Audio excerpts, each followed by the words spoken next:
morning. Down to Berkey, filled dried corn last night.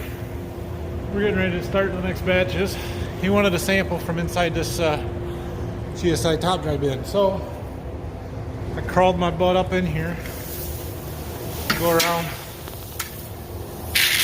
put some corn in a bucket, and then we'll take it down and test it just to make sure we're getting it dry enough. But while I'm in here, it's a pretty good opportunity to show you the bottom side of that drying floor and how this works. Hold on. Oh, it's dusty. Come on, focus. So that grate is the top of that vent, or the ducting that blows the hot air in here. And then all those pans that go around have a cable attached to them. They go up to the center there.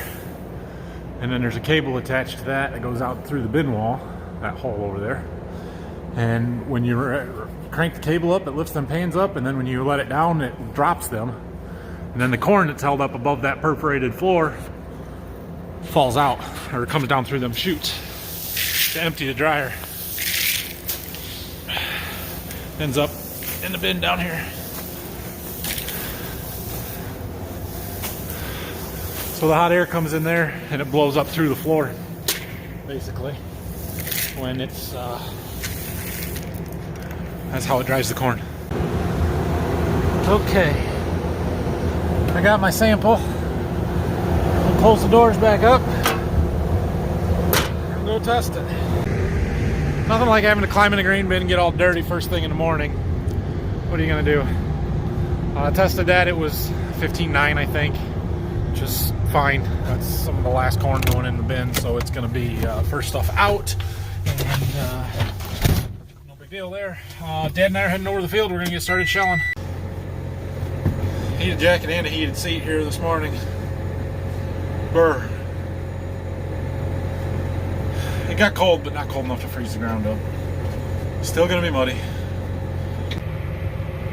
Our combine is melting.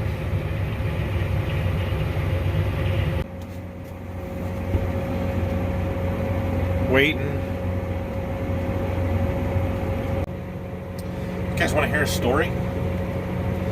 So if you've watched my last two videos, you've known that we had a couple of belts break on the combine that I had to work on, right?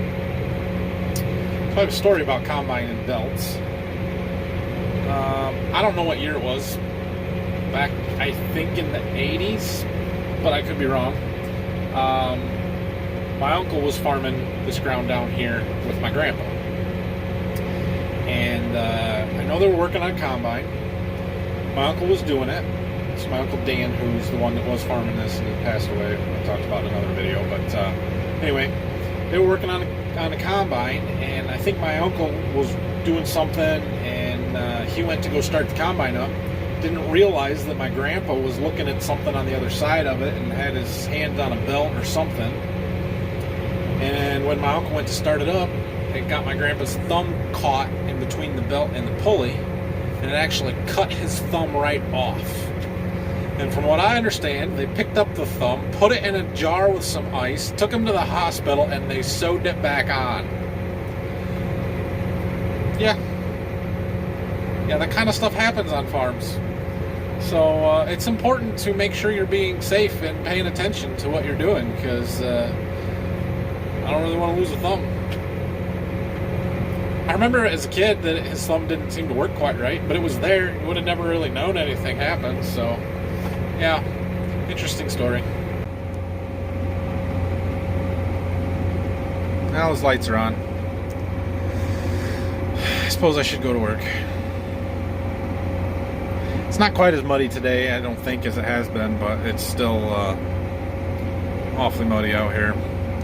We are making progress, getting something done. Oh, geez. There's a lot of mud flying off his tires now. Where there's bare spots, all these spots where we didn't plant corn, the dirt is really sticky, which makes this a lot more difficult.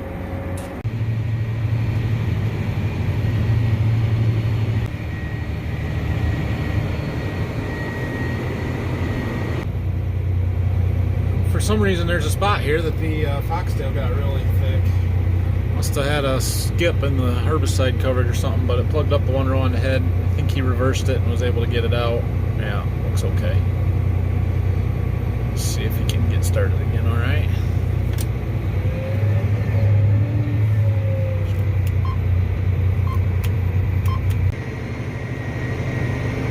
There's a rabbit. Pick a different row, rabbit.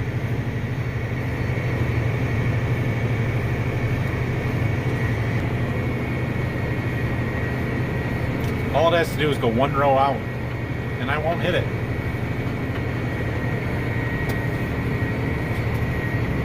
Maybe? There you go.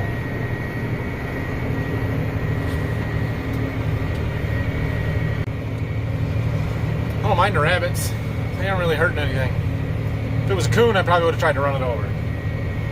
I also would have missed because I'm not that fast. Well, we just started to unload on the go here. Yeah, I turned the combine auger on and nothing happened. Okay, so that's the tensioner for this chain. And there's a spring, it's supposed to slide in tension. It was stuck. I hit it and it tightened itself up, so I'm okay with that.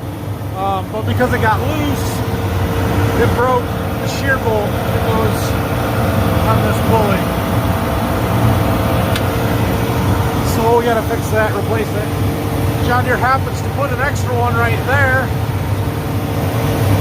but it happens to be the only 16 millimeter wrench bolt on this whole combine. Not gonna work. Yeah. Only 16 millimeter on this entire friggin' combine. Everything else is 13 or 15. Yeah, unless you can finish. So I don't have 16 millimeter wrenches. I have 15s. And I tried using the pliers and an adjustable and managed to whack myself in the face, so that didn't work. So we'll have to go back to the shop, get a couple of 16 millimeter wrenches. This is an easy fix, no big deal. My wife was just telling me how good I looked this morning too. Now she's got to look at this. Sorry about your luck, honey. Bolts in. I'm sorry, it's really hard to film stuff, especially when there's other people around. But we got the bolt back in, no big deal. So he'll get that unloaded. We've got one more truck, and we can fill the grain cart. And then the dryer should be done fairly soon, so maybe we'll get to pull stuff up again. Since we were stopped here anyway, we took this opportunity to go eat lunch. I asked Dad where he wanted to go, and he said, how about chicken today? I said, okay. And then he says, well, there's that new Chick-fil-A down there. Chick-fil-A's been there for maybe 2 years now. I said, all right. I don't think my dad was fully prepared for the Chick-fil-A experience today. Yeah, it was interesting. It's really busy. You know how Chick-fil-A's are, right? At lunchtime, 12:15 when we were there, 12:30. So the place was packed, and he's like, oh, we should just go somewhere else. This is going to take forever. Well, it doesn't, because it's Chick-fil-A, and they're awesome. And then they kept coming to the table to ask if we need anything and to take his trays, and he didn't know what was happening. Oh, crap. I think it broke again.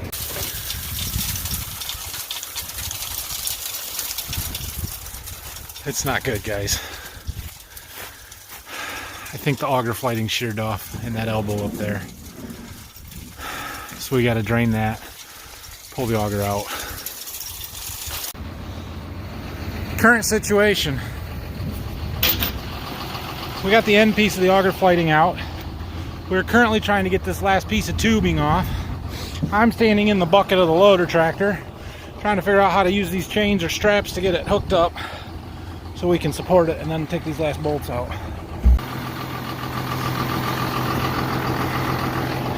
Got it. You gotta remember, we're each making $100 an hour right now. 100 bucks, I know. We should be.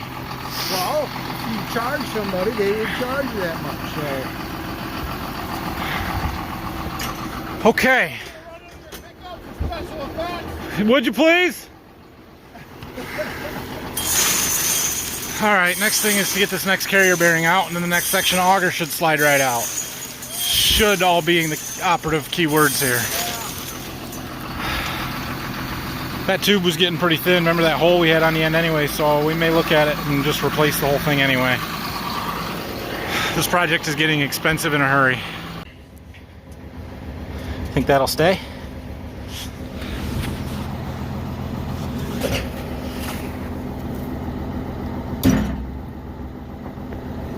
Is he pulling like hard?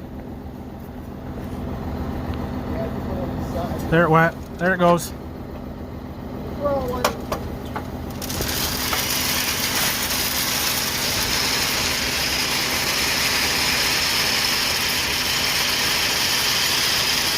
Oh man.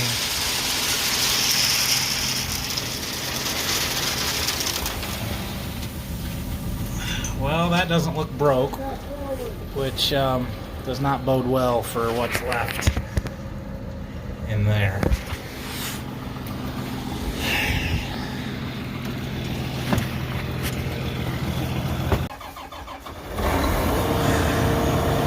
Oh man, guys. Looks weird with a short auger, doesn't it? And all the piles of corn everywhere. Parts. This is a bad deal. You guys, today was a bad day. Like, yeah, we got a little bit of corn shelled, but that is a bad day. Alright, so here's where we're at. I'm going to turn the camera around and see. We have taken the end of the unloading auger off. It's laying over there. The spout is there. Taken all 3 sections of auger out. There's 2 over there, 1 right there. We have decided that the vertical auger, so the way that this unloading system works here, basically there's 2 augers in the bottom of the grain tank that bring everything over to this end. And then there's an auger that sits right inside here, and it takes the corn up. And then it kind of makes the transition through that elbow, and it goes out to the end. We were concerned that the gearbox that's in that elbow was bad. It's not. Then we were concerned that maybe that vertical auger went bad or something happened in there. It did not. What we think is the problem is this first section of auger where it takes it away from that elbow. This flighting is bent. You guys see that? This is not supposed to be like that. It's supposed to continue out this way so that the grain can take it. What caused it to bend, I don't know. It is definitely worn. It's gotten thin. The edges of this auger are really thin. This one over here is really bad. And so we're just going to replace it, the whole auger, all the way from the first one that's caused the problem to this one. This is the outside, and that edge is razor sharp. It's worn out. Yeah. This tube is also worn. It's got a hole in it right here. And so we're going to replace this tube as well. Believe it or not, I called our John Deere dealer up in Jonesville, where we bought the machine from.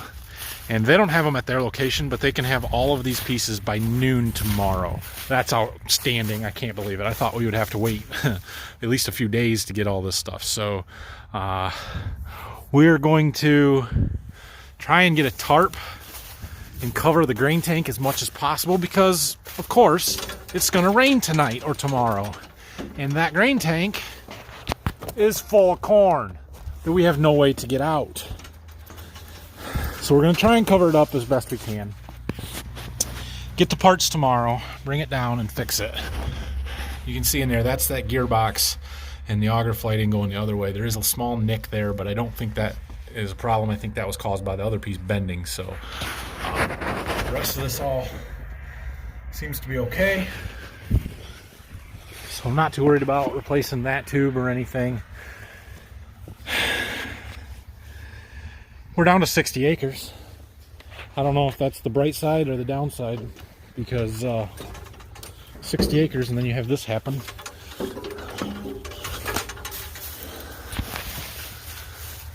But at least there's only 60 acres to go, right? So we're getting closer.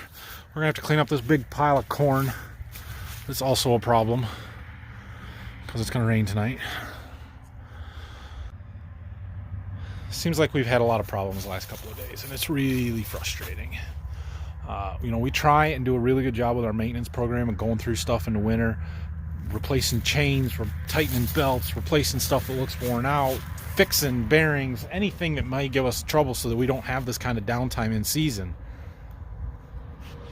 But you can't catch everything, you can't predict everything.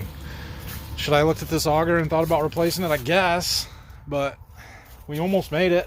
On our previous combine that we had before we bought this one, we actually did have this same problem. It was slightly different.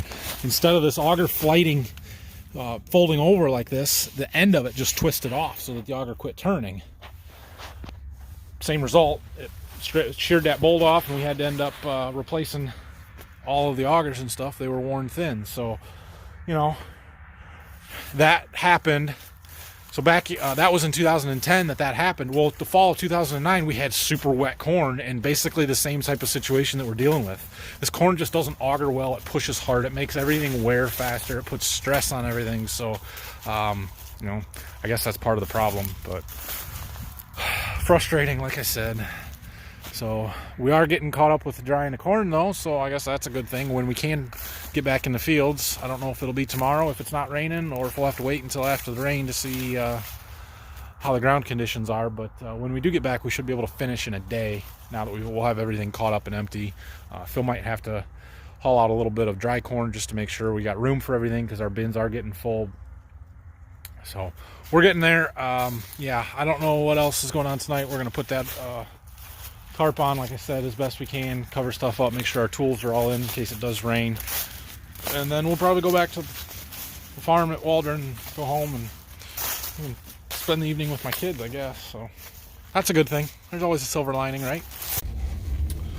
Okay guys, just dropped Dad off back at the farm in his house here. I'm heading home for the night. Crappy day.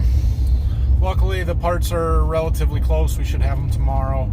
Get that put back together. We'll have to see what the weather's doing. It's a pretty good chance of rain tomorrow, so if it's raining, probably won't be out working on that outside. So yeah, we'll see what the plan is, but it's how it goes sometimes. So yeah, I'll have to come back tomorrow for tomorrow's video to see how we get it fixed and how everything goes. At least it's exciting for my videos, right? I'm sorry I can't film it any better, but anyway, have a good night. Like, subscribe. Thanks for watching. We'll see you tomorrow.